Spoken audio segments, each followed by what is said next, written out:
नमस्कार, स्वागत है आपका हॉर्नबिल टीवी भारत पर। आइए देखते हैं आज की खबरें। छत्तीसगढ़ पुलिस के एक एएसआई ऑनलाइन ठगी का शिकार हो गए। शेयर ट्रेडिंग से ज़्यादा पैसा कमाने के लालच में फंसे इस पुलिसकर्मी से 14,44,000 रुपये की ठगी हुई है। ठगों ने फर्जी ऐप डाउनलोड करवाकर एएसआई को फर्जी प्रॉफिट दिखाए, जिससे पुलिसकर्मी 30% के रिटर्न के चक्कर में आ गए। ठगों ने एएसआई को अधिक मुनाफे का लालच देकर पैसे निवेश करवाए और बाद में उन्हें धोखा दिया। यह मामला स्मृति नगर चौकी में दर्ज किया गया है और पुलिस ने इस घटना की जांच शुरू कर दी है और ठगों को पकड़ने के लिए प्रयासरत है। इस घटना ने एक बार फिर से ऑनलाइन ठगी के मामले की गंभीरता को उजागर किया है और लोगों को सावधान रहने की ज़रूरत है।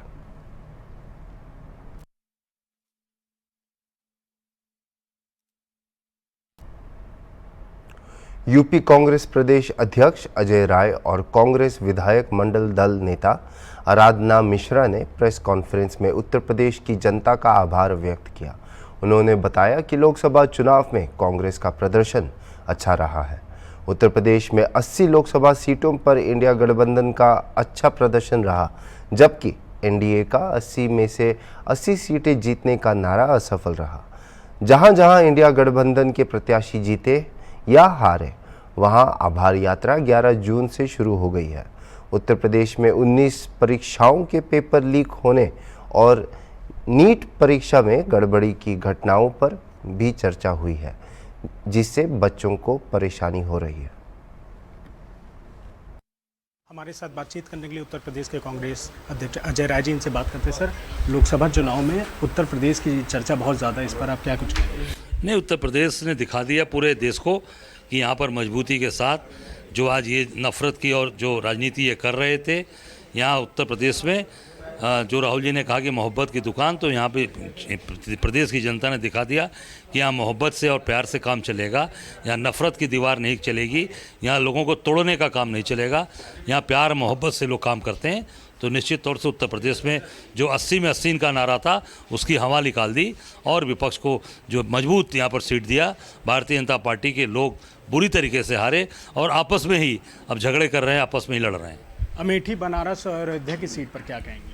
निश्चित तौर से भाई, अमेठी आप देखिए जीते, रायबरेली जीते, अयोध्या जीते और बनारस में मोदी जी के पसीने छूट गए।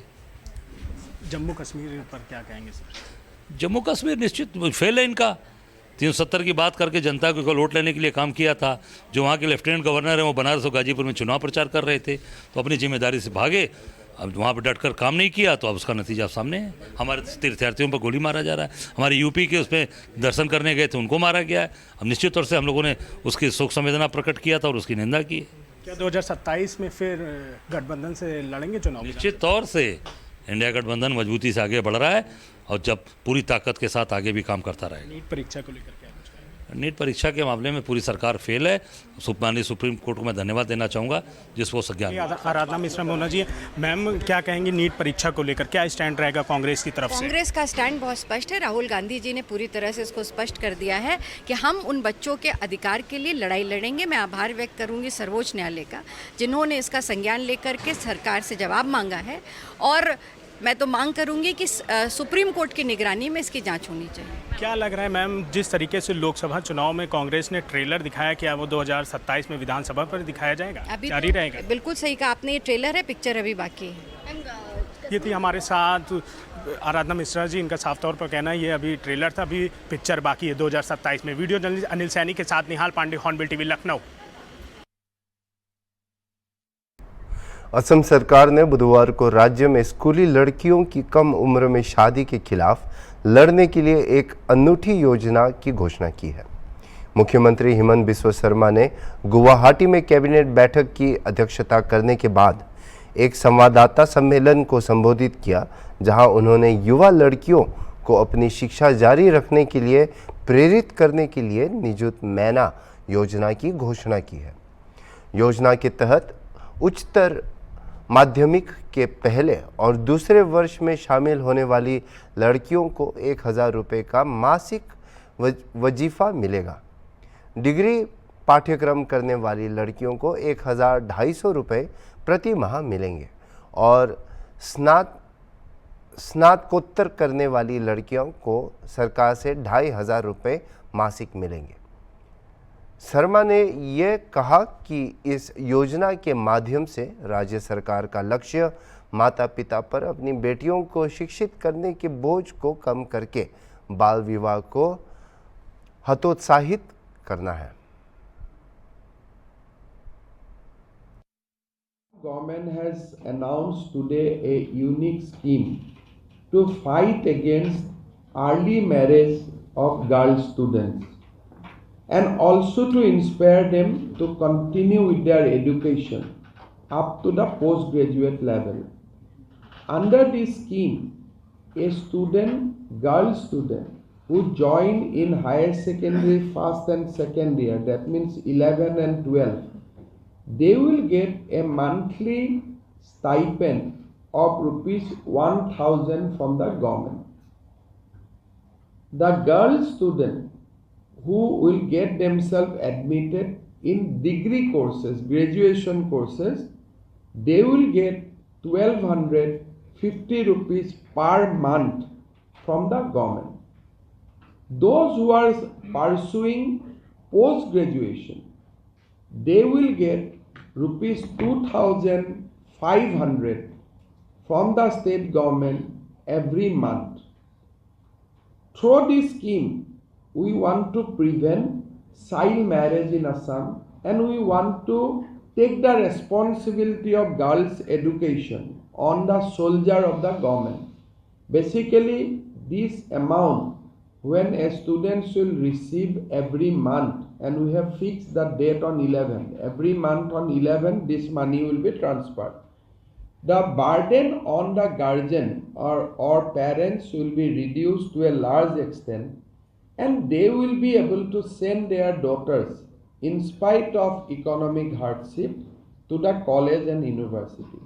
So this is a unique scheme conceived by the state government. We used to give scooty to the girl student who secured first division. We have seen increasing trend of getting first division for the girl student. I think this scheme will also will increase gross enrollment ratio among the girls in higher education. So that is our aim. Today Cabinet has approved this scheme and we have calculated that every year this scheme will require a outflow of somewhere around rupees 300 to 350 crore. But going ahead, because every year one classes will be added. Today we are starting with class 11. Next year 11 students will go to 12 and new batch of 11 will come in. So the total outlay will be in due course of time around 1,500 crores per annum. केंद्रीय मंत्री Jyotiraditya M Scindia ने बुधवार को उत्तर पूर्वी क्षेत्र विकास मंत्री के रूप में कार्यभार संभाला। उन्होंने कहा कि पूर्वोत्तर भारत हमेशा प्रधानमंत्री नरेंद्र मोदी की प्राथमिकता रहा है और मंत्रालय इस क्षेत्र में मोदी के दृष्टिकोण को पूरा करने का संकल्प लेता है।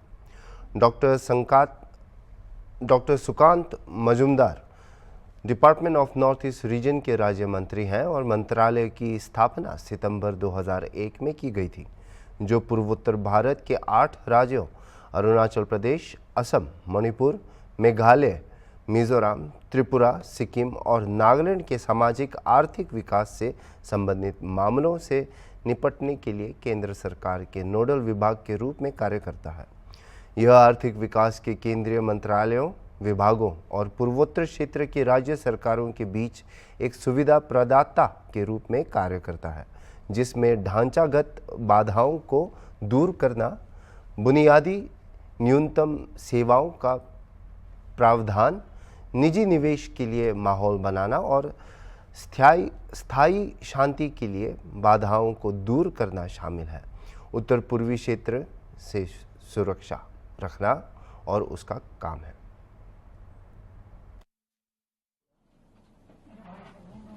मेरे भाई और मेरे सहभागी सुकांता मजूमदार साहब के साथ इस विभाग का प्रभार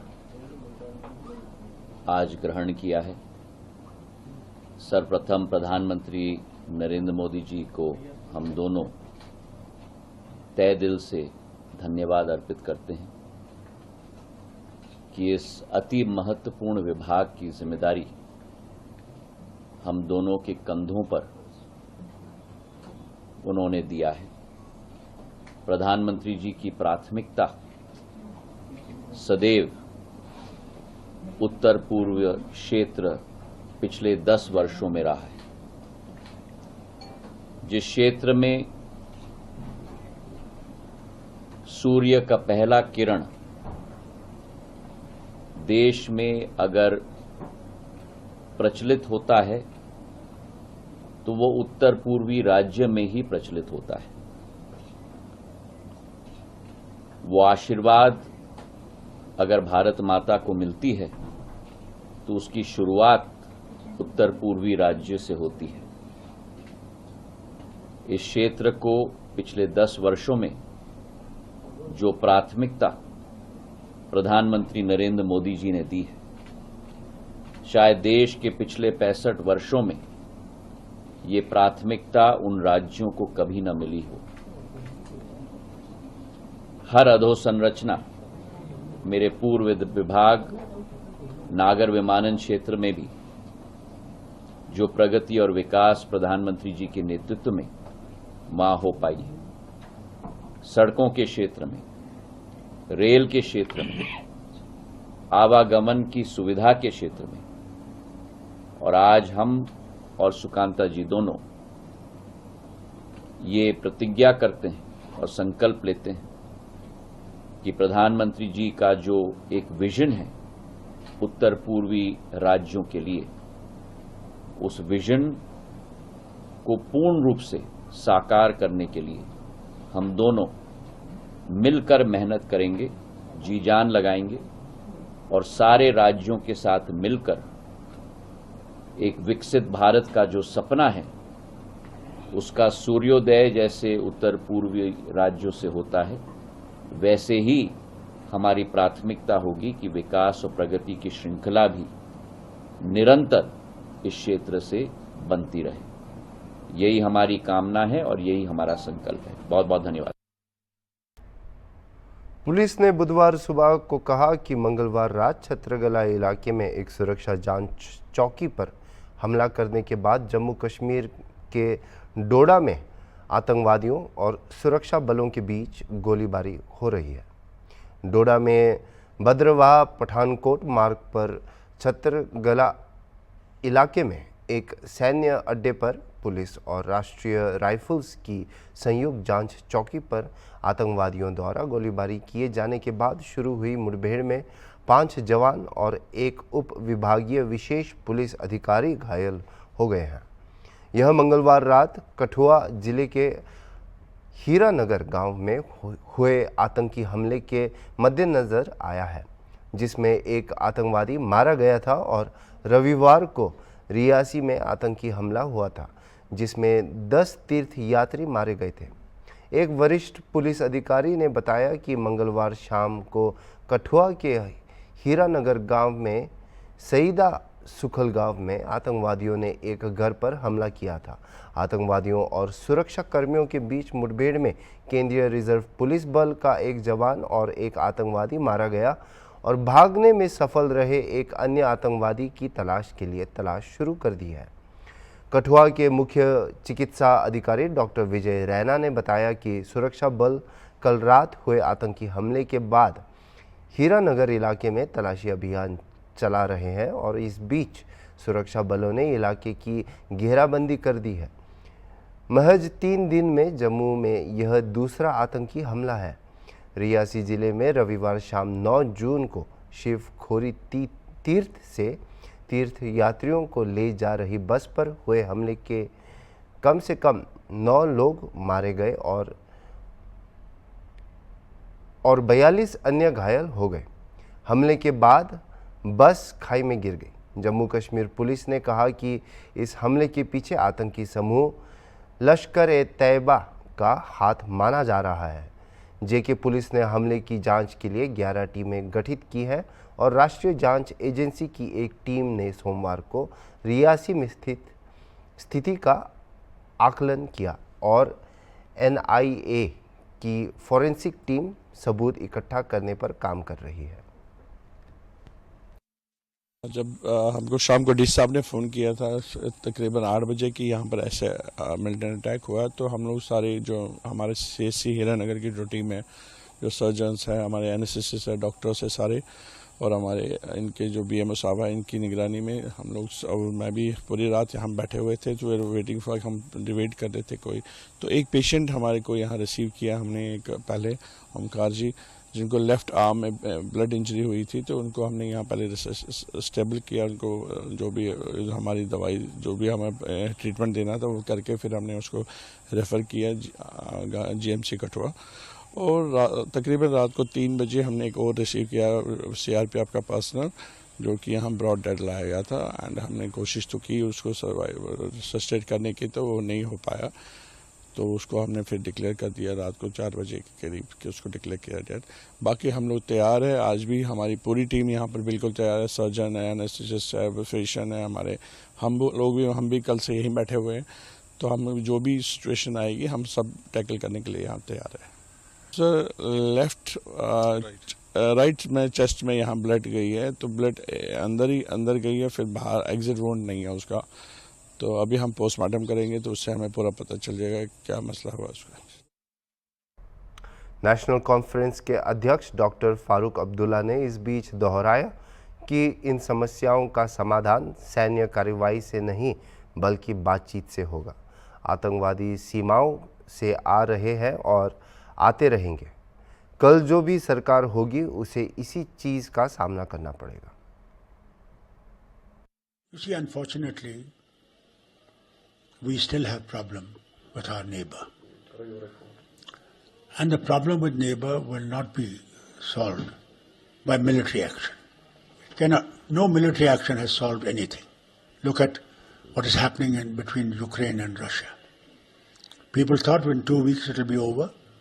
It's the second year now that war continues and destruction continues. And look at the Gaza situation. These things don't solve the problems. Today, United Nations Security Council has taken up now that between Hamas and Israelis, they will have to find a solution. And this is the way we find that in India also. Unless we talk to our neighbors, we will not be able to solve the problem that we have here. Because these terrorists are coming over the border. And they continue to come. Whichever government tomorrow is in here, we'll have to still face the same thing. And innocent people die. You see that a security person of the CRPF died in that attack in Kotua, in Doda. Now look at these things. Look at them seriously. And we need to come out of these situations. How long will we face these tragedies? And we have a yatra coming now, which is a major yatra. Any small incident that might take place in that will be blown up in the rest of the country. And we Kashmiris are not responsible for these things. We have never favored these things. I think we should see to that Jammu seems to be more permeable. And they're coming from all areas. I don't think they're coming only from our border. I think they must be crossing other borders also and then traveling to this area. And this must be seen. This must be looked into. How do we overcome this problem? This we cannot overcome unless we find a solution between the two nations. Elections will take place. Election took place for the parliament also when incidents have taken place. I don't think elections can be prevented by this. But we have to find a final solution. That is important. That's important for the good of the nations, both nations. As Bajpayee said, that neighbors cannot be changed. Friends can be changed. And they have to. Time has come. When there are two governments, there's a government in Pakistan. I think they are wanting to have peaceful atmosphere with us. Let's open the door to them. We are big brothers. And let us revive SAARC. SAARC was made by Mrs. Gandhi for good of this entire area, so that we could develop together. That's important. Bhilai के IIT campus में 4 कुत्तों की मौत से हड़कंप मचा हुआ है।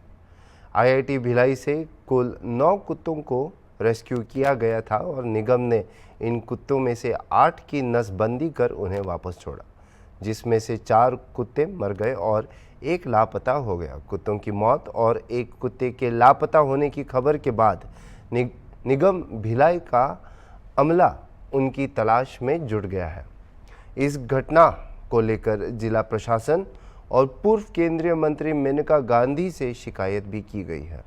मामले की गंभीरता को देखते हुए नसबंदी करने वाले डॉक्टर को सस्पेंड कर दिया गया है और यह घटना पशु प्रेमियों और स्थानीय लोगों के बीच चिंता का विषय बन गई है।